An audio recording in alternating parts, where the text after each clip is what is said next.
प्यारे बच्चों, हरीश शर्मा का प्यार भरा नमस्कार।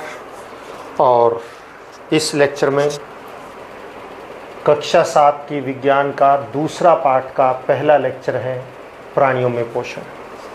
इसमें हम केवल जनरल बातें करेंगे। साधारण कि इस पाठ में किस प्रकार का रहेगा। इसमें पूरा मानव पाचन तंत्र हम डिस्कस करेंगे और कुछ प्राणियों के बारे में, अमीबा में पाचन कैसे होता है, या फिर घास खाने वाले जैसे गाय भैंस हैं उनमें पाचन कैसा होता है।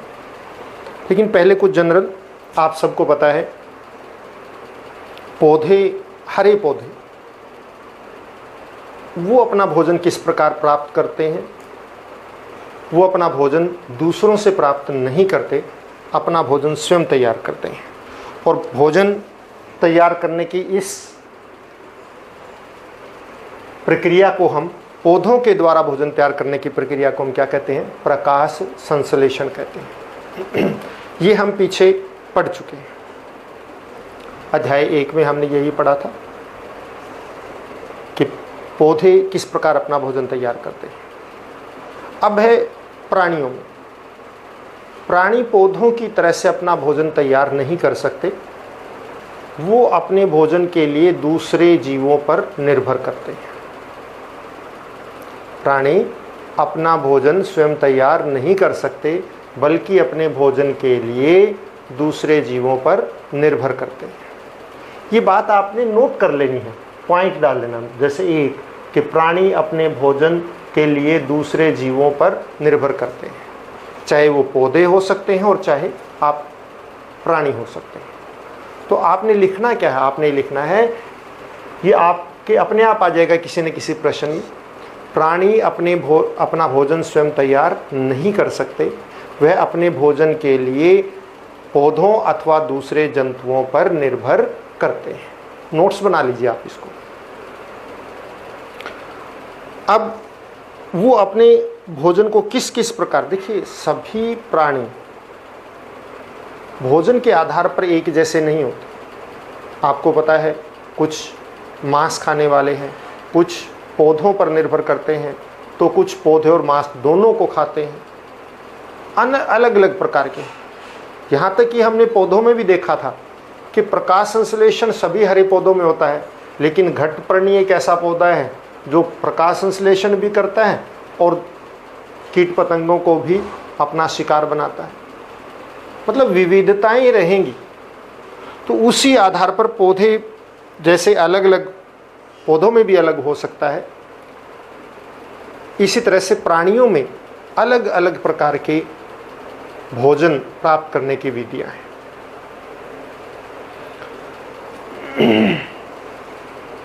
अब देखिए, भोजन के आधार पर हमने प्राणियों को 3 भागों में बांटा है। तो हम कहेंगे कि भोजन के आधार पर प्राणियों का वर्गीकरण।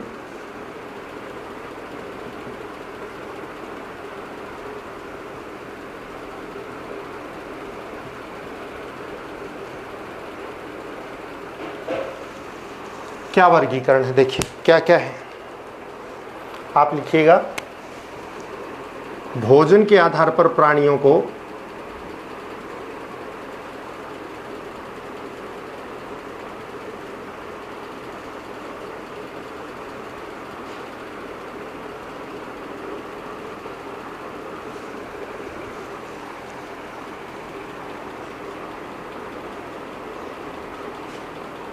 निम्न भागों में वर्गीकृत किया गया है।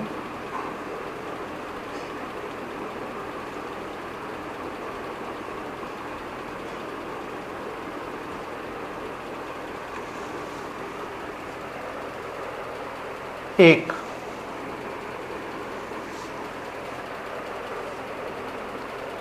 हम कहेंगे कि जो पौधों पर अपना निर्भर करते हैं, हम सीधे अलग अलग सिंपल क्लास, साधारण क्लास में वो करते हैं, कक्षा मतलब साधारण वर्गीकरण करते हैं। एक शाकाहारी,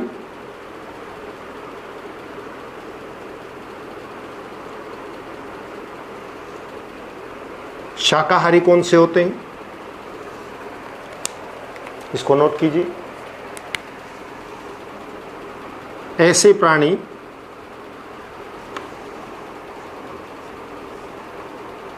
जो अपने भोजन के लिए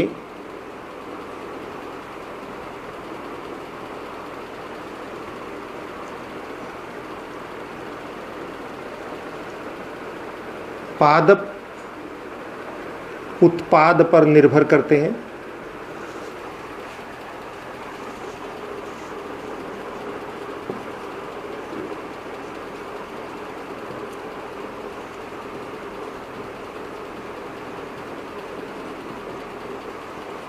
शाकाहारी कहलाते हैं।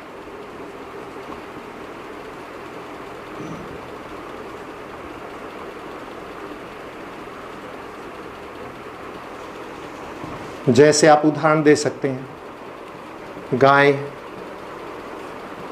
भैंस, बकरी, भेड़, ऊंट, बहुत सारे उदाहरण आप दे सकते हैं, गधा, घोड़ा। दूसरे हमने इनको कहा मांसाहारी। वैसे अधिकतर बच्चों को आपको पता होगा, लेकिन फिर भी इसमें रिपीट कर देते हैं ताकि आपको एक बार पीछे का सारा याद आ जाए।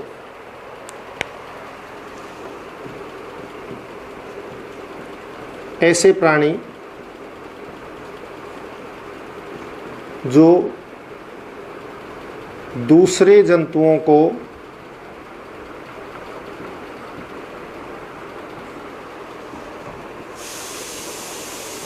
का मांस खाते हैं, ये कह दें।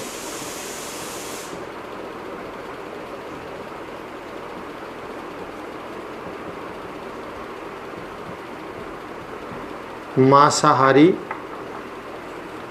कहलाते हैं।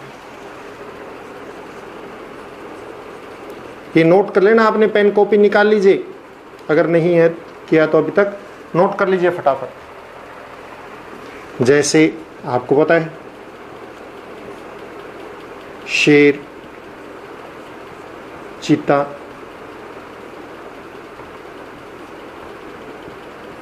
बाघ, अनेक ऐसे प्राणी हैं जो दूसरों का मांस खाते हैं। फिर तीसरे आ जाते हैं सर्वाहारी।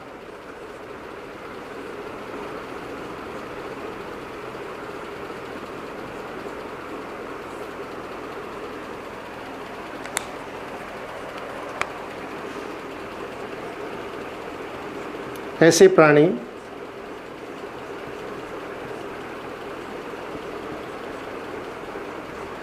जो भोजन के लिए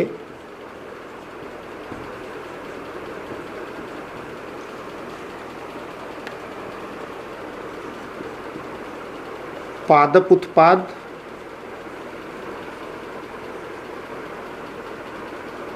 तथा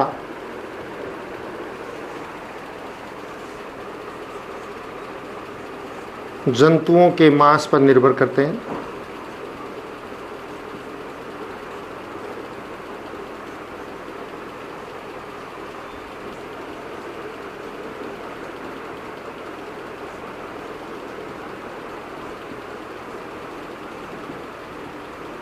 उन्हें सर्वाहारी कहते हैं।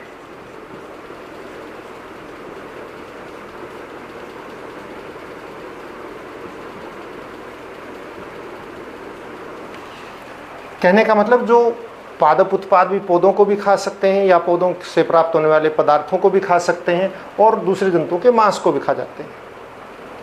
ऐसे कौन से हैं? जैसे आप क्या उदाहरण देंगे? मनुष्य ऐसा ही है, हम दोनों ही खा सकते हैं। बिल्ली, कुत्ता इत्यादि। इसके अलावा भी हम और भागों में विभाजित कर सकते हैं, लेकिन उनका जो भोजन प्राप्त करने की विधि है वो अलग है, लेकिन फिर भी हम उनको भी यहाँ लिख लेते हैं।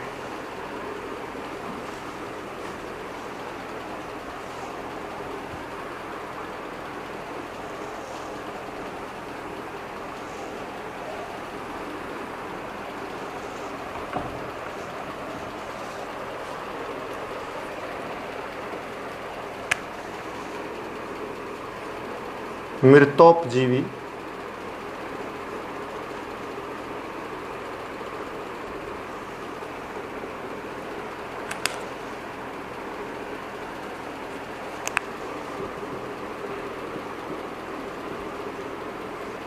ऐसे जीव जो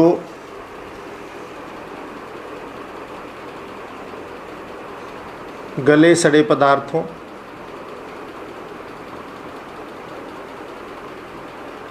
इनको बोलते हैं अपघटित पदार्थ, तो गले सड़े पदार्थ ही लिखेंगे हम। जंतुओं के अपशिष्ट,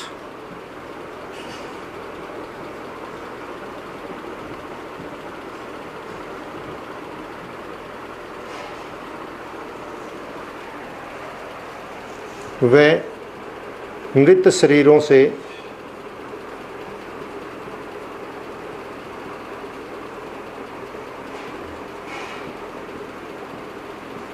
अपना भोजन प्राप्त करते हैं।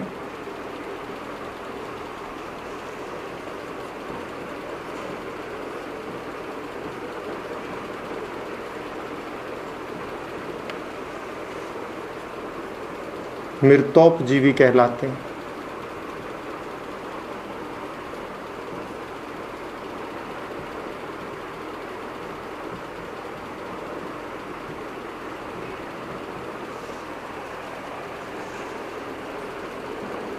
जैसे कवक,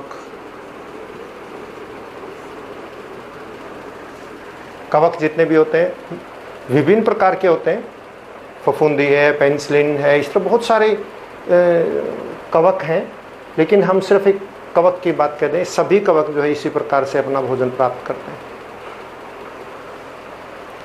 एक और प्रकार कर लेते हम, परजीवी।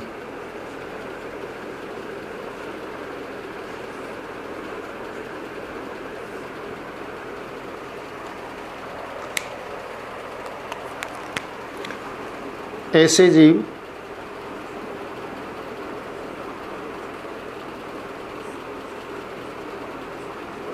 जो दूसरे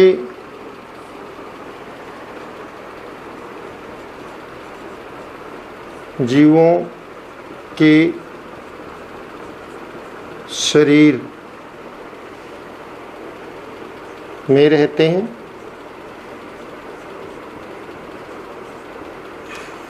दूसरे जीवों तथा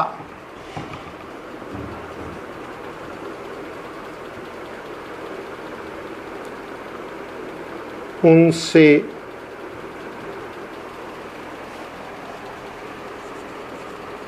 ही अपना भोजन प्राप्त करते हैं।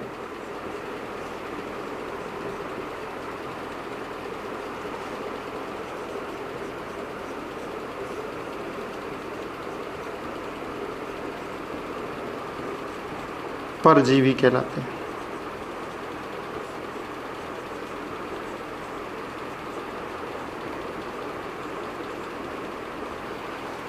देखिए, ऐसे जीव जो दूसरे जीवों के शरीर में रहते हैं, अंदर रह सकते हैं या बाहर रह सकते हैं, दोनों में कोई भी स्थिति हो सकती है, तो और उन्हीं से अपना भोजन प्राप्त करते हैं, परजीवी कहलाते हैं। ज़्यादातर परजीवी जिस जीव के शरीर में रहते हैं बीमारियां भी फैलाते हैं।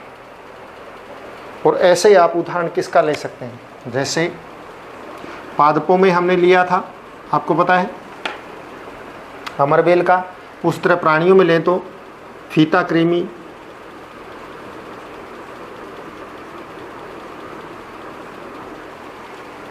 जूएं जितने भी होती हैं, जू,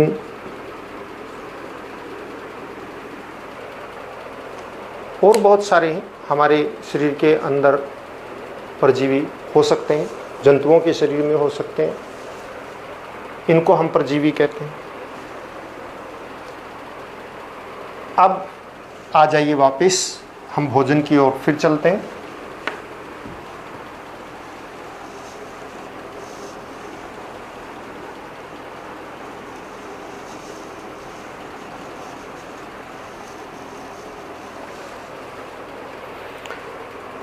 देखिए, भोजन होता क्या है?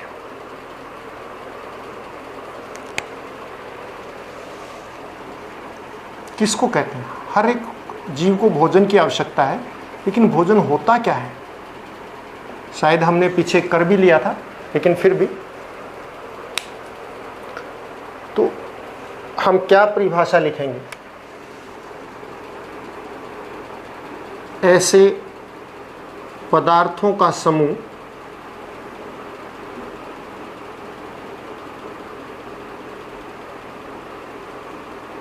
जो हमारे शरीर के, हमारे का मतलब किसी भी प्राणी, जो आप ये कह सकते हैं किसी भी प्राणी के लिए आवश्यक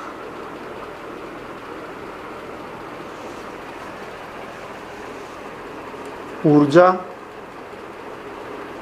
व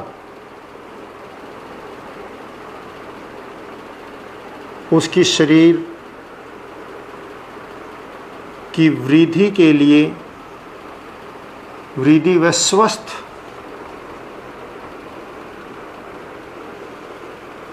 रखने के लिए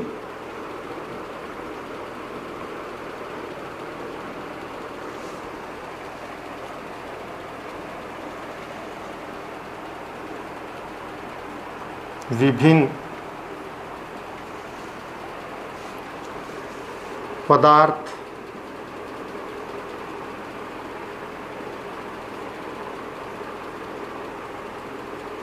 पर्याप्त मात्रा में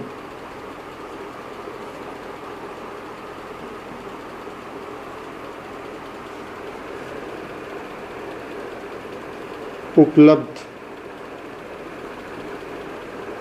करवाता है।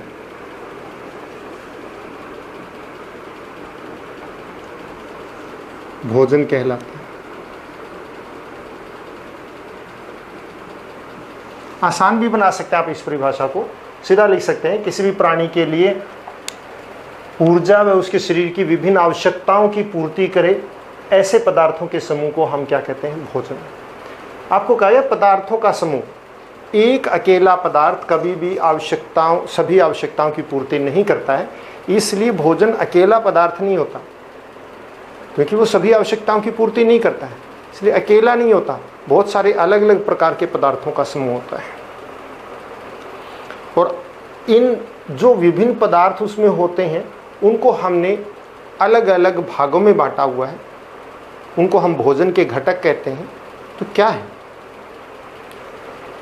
भोजन के मुख्य घटक? क्या है?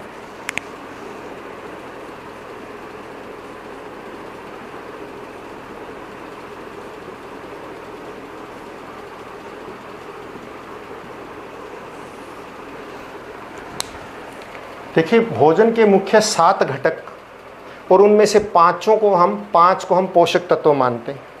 कौन कौन से हैं? नंबर 1 कार्बोहाइड्रेट,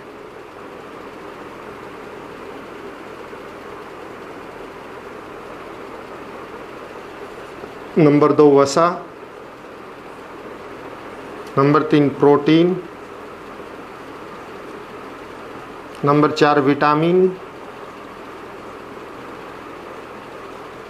नंबर 5 खनिज,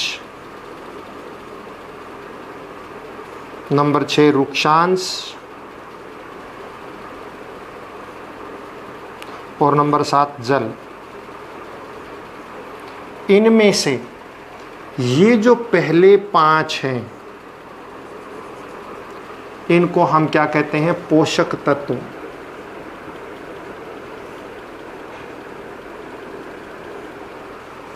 हम पहले पढ़ चुके हैं पोषक तत्व होते क्या हैं, छठी में भी, कि ऐसे पदार्थ जो हमारे शरीर को ऊर्जा प्रदान करते हैं, हमारे शरीर की वृद्धि के लिए आवश्यक होते हैं, हमारे शरीर को स्वस्थ रखने के लिए आवश्यक होते हैं, उन सभी को हम क्या कहते हैं? पोषक तत्व कहते हैं। तो ये भोजन के मुख्य संघटक हैं या मुख्य घटक हैं। इनमें से आपको पता है कार्बोहाइड्रेट और वसा किसके लिए? ऊर्जा के लिए आवश्यक होते हैं। प्रोटीन जो है हमारे शरीर की, और कुछ खनिज जो है हमारे शरीर की निर्माण के लिए आवश्यक होते हैं। विटामिन और खनिज पदार्थ जो है शरीर को रक्षात्मक यानी कि रोगों से लड़ने के लिए क्षमता प्रदान करते हैं। तो ये विभिन्न वृक्षांश भोजन के पाचन के लिए आवश्यक होते हैं। इसमें ये पोषक नहीं है, इस प्रकार का कोई उपलब्धता नहीं करवाता, लेकिन भोजन के पाचन में बहुत आवश्यक होता है। और जल तो है ही आवश्यक, क्योंकि प्रत्येक क्रिया शरीर में जल के माध्यम से होती है। अब देखिए, इनमें ये कार्बोहाइड्रेट, वसा है, प्रोटीन है, ये बहुत ही जटिल पदार्थ हैं और इनका अवशोषण शरीर में सीधा नहीं हो सकता। ध्यान दीजिएगा, क्या बताया कि ये कार्बोहाइड्रेट, वसा, प्रोटीन आदि जो है ये बहुत जटिल हैं, इनकी संरचना बहुत जटिल है और इनका आसानी से शरीर में यानी सीधा अवशोषण नहीं हो सकता, शरीर में सीधे ग्रहण नहीं हो सकते। इनको पहले सरलतम भागों में विभाजित करना पड़ता है, तब जाके ये शरीर के अंदर इनका अवशोषण होगा, शरीर इनको ग्रहण कर पाएगा। हम मुंह से खा तो लेंगे, लेकिन वो हमारे शरीर के काम नहीं आएंगे। काम आने के लिए क्या होना चाहिए? इनको सरलतम भागों में विभाजित करना होगा, और सरलतम भागों में विभाजित करना शरीर के अंदर ही इसको कहते हैं पाचन।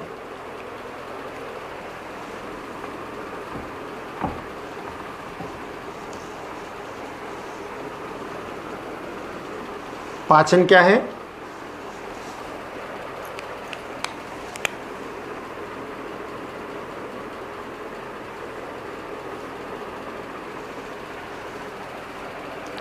पाचन क्या है?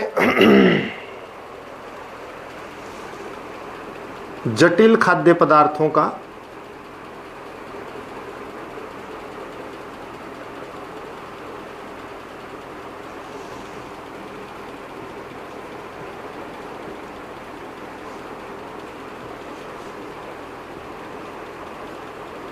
शरीर में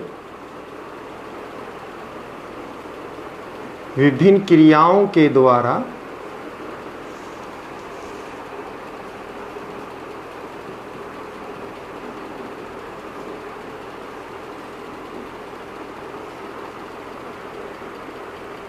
सरल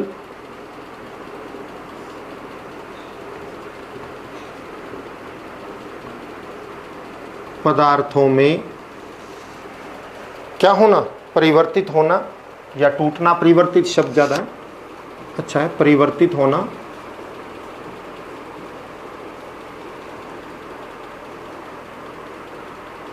करना या होना पाचन कहलाता है।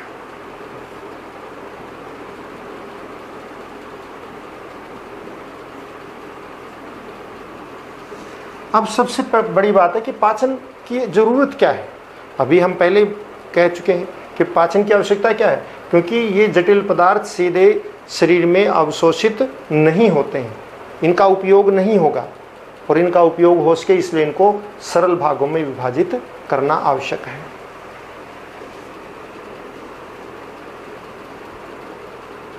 पाचन इसलिए आवश्यक है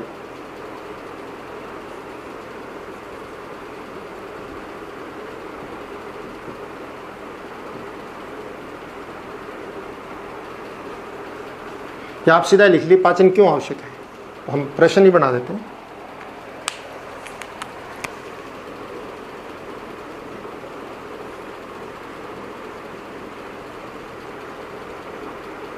क्यों आवश्यक है?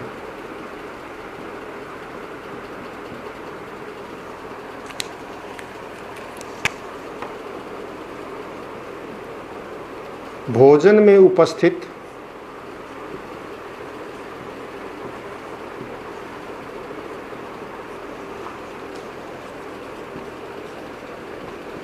कार्बोहाइड्रेट, वसा तथा प्रोटीन जैसे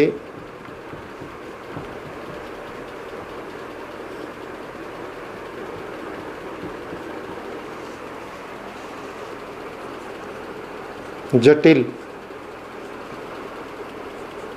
घटकों का संघटकों का कई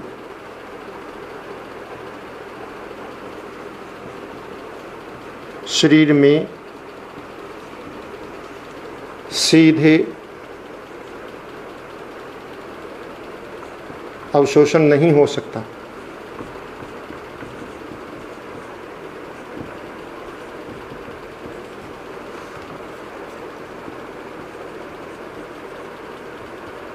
अतः इनको सरल पदार्थों में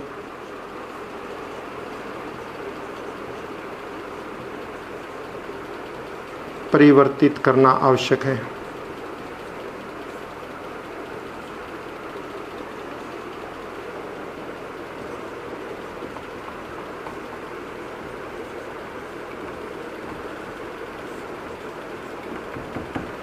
देखिए, हमारा शरीर जटिल पदार्थों को अवशोषित नहीं कर सकता, सरल को कर सकता है।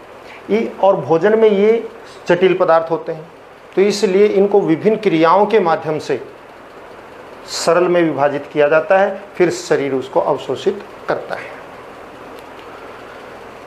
अब जितने भी जीव हैं, आपको पता है अलग अलग प्रकार से भोजन वो करते हैं। हमने शाकाहारी, मांसाहारी, सर्वाहारी और मृतोपजीवी, परजीवी ये किया। लेकिन इसके अतिरिक्त भी ऐसे विधियां हैं, मतलब ऐसे विधियां हैं भोजन की जो अलग अलग प्राणी करते हैं। जैसे मधुमक्खी है, रस को चूसती है। मानव के अंदर लगा लो या किसी जंतु में लगा लो, जो बच्चा होता है वो दूध को पीता है, वो भी एक तरह से चूसना है। तो अलग अलग विधियां हैं। इन विधियों को हम अगले टॉपिक में करेंगे। और इसमें इतना ही। खुश रहें, स्वस्थ रहें और घर पर रहें।